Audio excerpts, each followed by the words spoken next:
साथियों, आइए देखते हैं यह सप्ताह आपके लिए कैसा रहेगा। प्रथम भाव में केतु की दृष्टि स्वास्थ्य पर नकारात्मक प्रभाव डाल सकती है। राहु द्वारा प्रभावित मंगल का 5वें घर में होना ऊर्जा प्रदान करेगा, लेकिन सावधान रहने की आवश्यकता है। द्वितीय भाव में शनि की दृष्टि धन संबंधी मामलों में बाधाएं उत्पन्न कर सकती है। राहु की दृष्टि और शुक्र का तीसरे घर में स्थान व्यय को नियंत्रित रखने की सलाह देता है।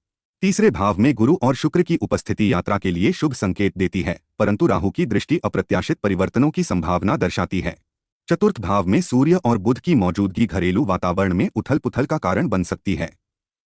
पंचम भाव में मंगल और केतु की उपस्थिति शिक्षा क्षेत्र में चुनौतियों का संकेत देती है। राहु की दृष्टि एकाग्रता भंग कर सकती है। छठे भाव में शनि की दृष्टि शत्रुओं से सावधान रहने की चेतावनी देती है। मंगल का 6वें घर में प्रवेश शत्रुतापूर्ण स्थितियों को बढ़ा सकता है।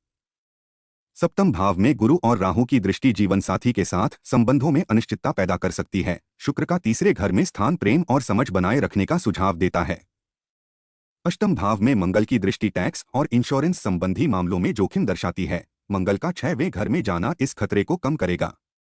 नवम भाव में गुरु, शुक्र, शनि और केतु की दृष्टि भाग्य के क्षेत्र में मिश्रित परिणाम देगी। गुरु का तीसरे घर में स्थान उन्नति के अवसर प्रदान करेगा। दशम भाव में सूर्य और बुध की दृष्टि करियर में प्रगति की संभावना दर्शाती है। शनि का 12वें घर में स्थान कार्यस्थल पर संघर्षों का संकेत दे सकता है। एकादश भाव में राहु की उपस्थिति, मंगल और गुरु की दृष्टि नेटवर्किंग के अवसरों को बढ़ाएगी, परंतु केतु की दृष्टि सावधानी बरतने की सलाह देती है। द्वादश भाव में शनि की उपस्थिति खर्चों में वृद्धि दर्शाती है। गुरु का तीसरे घर में स्थान वित्तीय मामलों पर नियंत्रण रखने की आवश्यकता दर्शाता है। साथियों, विषय के बारे में विस्तार पूर्वक जानने के लिए कृपया चैनल में जाएं। आपसे अनुरोध है कि चैनल को लाइक और सब्सक्राइब करना न भूलें। धन्यवाद।